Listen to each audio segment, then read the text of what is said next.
People will start saying is magical or mystical, simply because different dimension of perception is opened up. If you activate the energy system to its fullest possibility, transmission is natural. If you have 84, you have crossed many limits which normally people think are superhuman.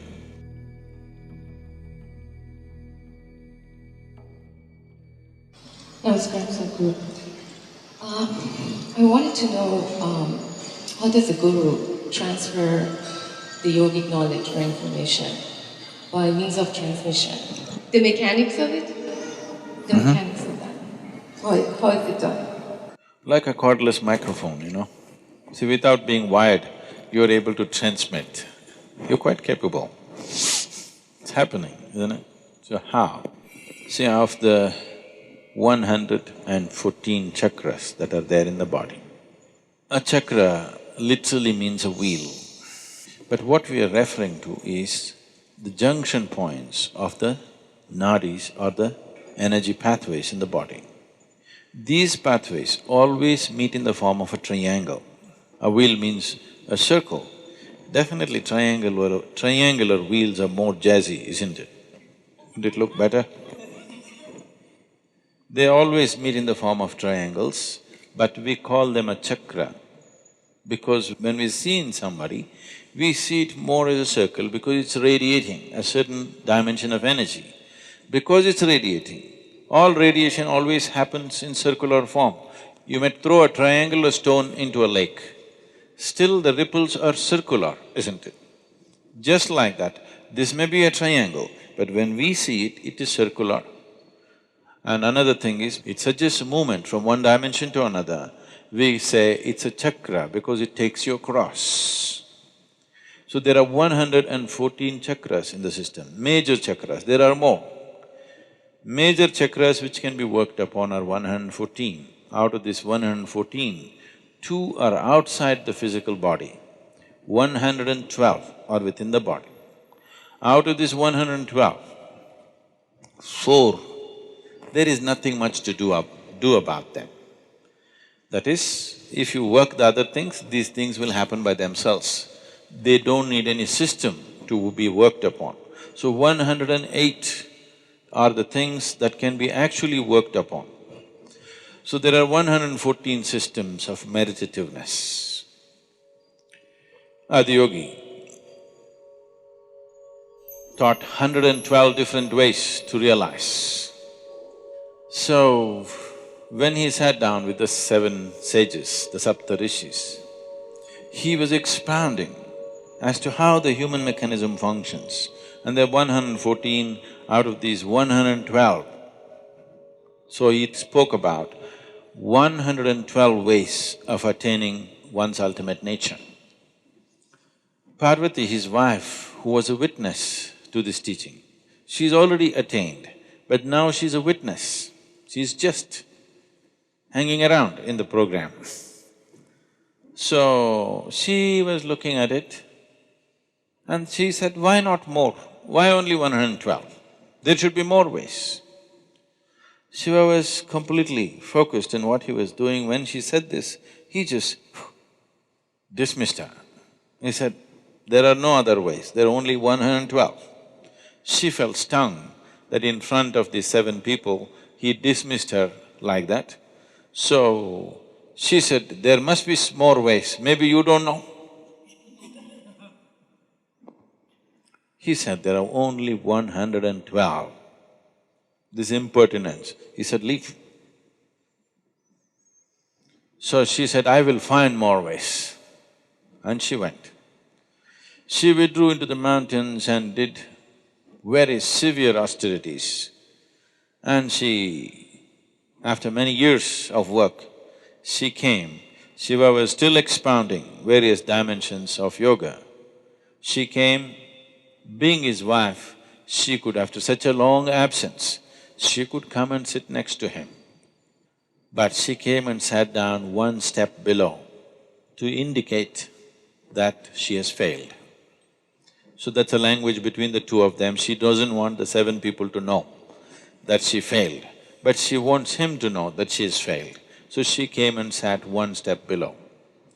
So this story continues into various other aspects as to how she involved herself, and she's being used as somebody who brings doubt. He is going with such absolute power, these 7 people are overawed. So she is brought in as an uncommitted observer who comes up with doubts here and there. Because somewhere, tomorrow when it is taught, not everybody may be as committed and as focused and as receptive as the 7 people were, naturally they will come up with these doubts. So she came up with these doubts which normally people would come up with. So these 108 are the things that you can work with. The remaining 4 just flower for you, this bonus. If you work well with 108, the other 4 will happen.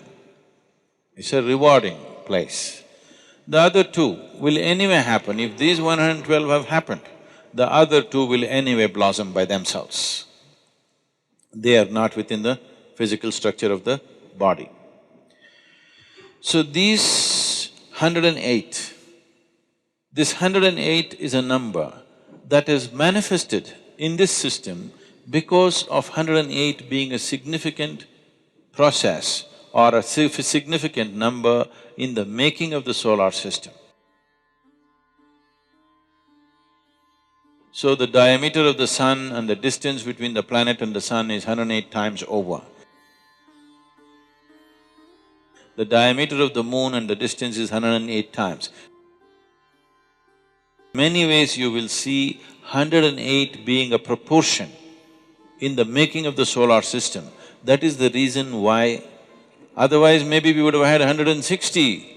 If suppose we were born in Mars, maybe we would have 160 or whatever. You must check the men and see. The important thing about Hatha Yoga is to constantly acknowledge that this body has taken shape like this body has become this kind of manifestation mainly because the way the potter's wheel is, because of the solar system, the way it is, that is why this manifestation. So Adiyogi very clearly said, if this human body has to evolve further, some dramatic or drastic changes need to happen in the structure of the solar system. Only then the structure of the human body will change because it's reached its fullest development in terms of physical structure. Now, one can transmit effortlessly if all of this has opened up. If all the 112 are on, transmission is effortless.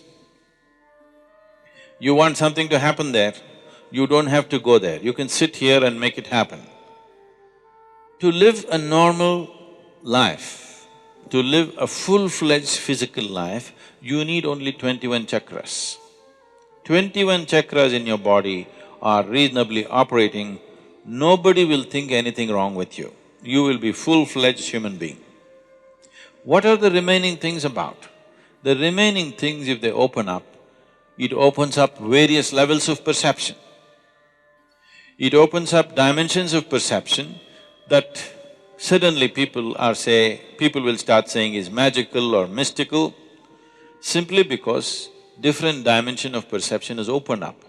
So, only 21 are needed to live a full-fledged life.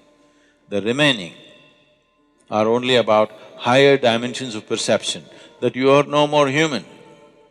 In other people's understanding at least, you're very much human, this is human system, because most human beings do not… the majority does not flower.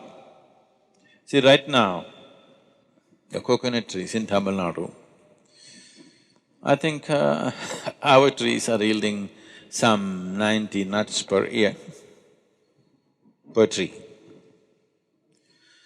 A better managed farm in Tamil Nadu would yield 120, 125. The same coconut tree in Kerala yields 45 nuts to 50 nuts. The same coconut tree in Karnataka and West Bengal yields 240 to 250 nuts. It's the farming which is different. Tamil farmers, they're trying to grow coconut trees in black cotton soil, thinking it's the most fertile soil.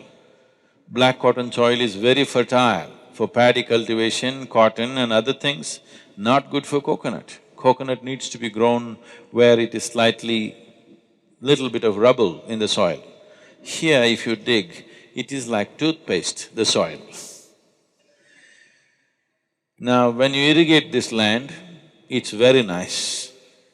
Immediately coconut tree senses life and puts out its fresh roots. When it dries, the contraction is so big in the black cotton soil, you will see it all cracked up like this. So it will squeeze all the roots, all the tips of the roots will be crushed and it cannot grow. Every time it puts out, when it dries it gets hurt. Every time it puts out, when it dries it gets hurt. It needs little bit of rocky soil. You can try this. You put one little small piece of stone inside, 2 feet inside the earth, water it. After 15 days you open, everything else will be dry. Just beneath the rock, there will be little bit of dampness. So always coconut tree goes and puts its tips of its roots beneath the stones because it knows always it is wet, always that will be damp and it will be protected, it will not be crushed. The same thing with a human being.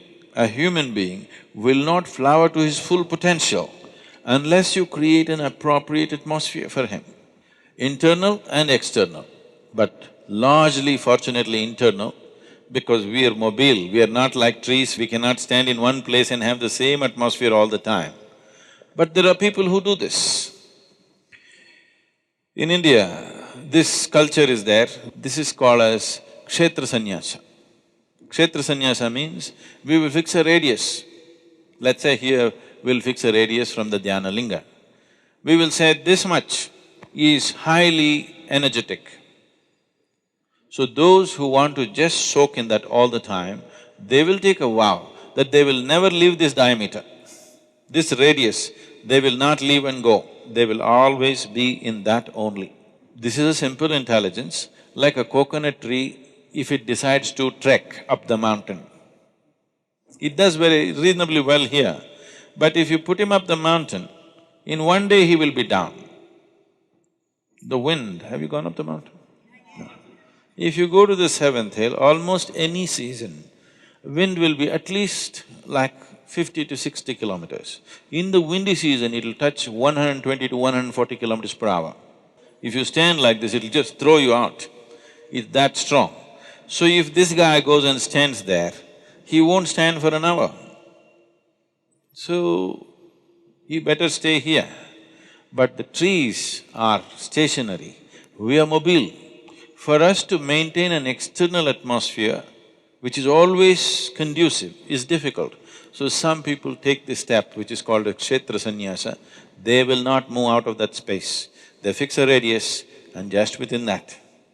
So, because you want to soak in that external atmosphere, but the internal atmosphere is the most important thing for a human being as to how he keeps his interiority, that he builds this is called a kavacha, that you build a cocoon around yourself, a protective cocoon.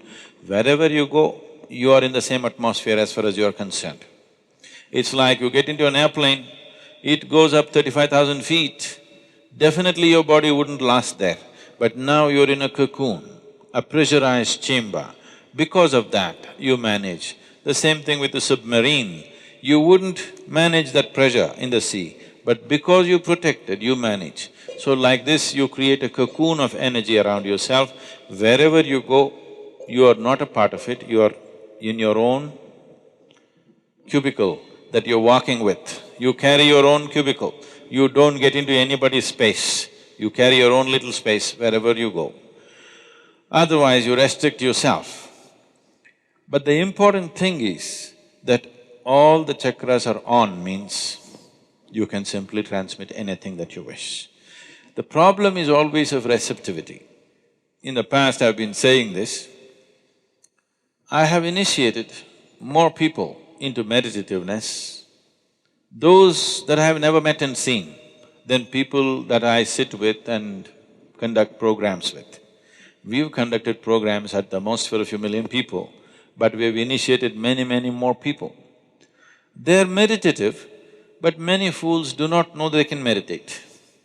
When they sit, not for meditation, they don't even know that they must meditate. If they sit somewhere, their experience of everything is way better than others, but many of them still don't have the brain to understand that they are naturally becoming meditative without any effort. Some have, and they sit down, others don't sit down, but their experience of life is way better because they're meditative in nature, because they've been initiated directly. So we can transmit this to anybody. Receptivity is the problem. To generate receptivity, there is a lot of work to do. So, you can sit here and let's say you run a radio station, you can transmit in the air very easily. But if nobody has a radio, what is the use? Let's say you started transmitting from a radio station before Marconi came, and nobody has a radio, but you're transmitting and transmitting. What does it matter? Nothing happens, isn't it? So, that is always there. There is some impact of the transmission on people, even if there is no receptivity, but it does not translate into other dimensions because there is no receptivity. It is easier to transmit to rocks than to human beings.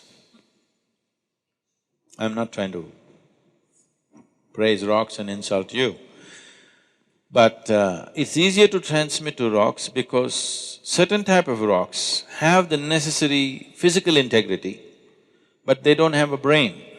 They don't think themselves out of things. See, the problem with human being is largely he has thought himself out of many natural capabilities that he already had. Aren't people thinking themselves out of their joy? Haven't they? How they were when they were children, haven't they thinking themselves out of their joy and love and natural things that they had? So, human beings are thinking themselves out. Because of that, whatever you give them, they can think themselves out. Today you teach them something, well, you have seen many of you, they come to Bhava Spandana and we blow them out. It's really a hit. Oof, everybody is hit and fantastic and dripping with ecstasy. But after 6 months, they will think themselves out of it. So, not everybody knows how to use their thought in a constructive manner. Largely they're thinking themselves out of their well-being. They were quite well when they were children, they thought themselves out. So thought is not working always for human benefit. Most people do not know how to use it for their well-being. Largely people are using it to work against themselves. If you activate the energy system to its fullest possibility, transmission is natural. You don't even have to go all the way. If you activate 63, you can transmit quite powerfully. That is the symbolism of the Tamil culture is based on 63 Nayanmars. They call them 63 sages who came, who transformed Tamil culture in a big way. They brought spirituality to everybody's life. This is… one thing is those 63 people, maybe there were more people, but for the sake of symbolism, they left those people and mentioned only 63. Any temple you go, you will see small images of 63 images. Because if you have 63 chakras going, we can say you are a sage, beginning to be, early sage.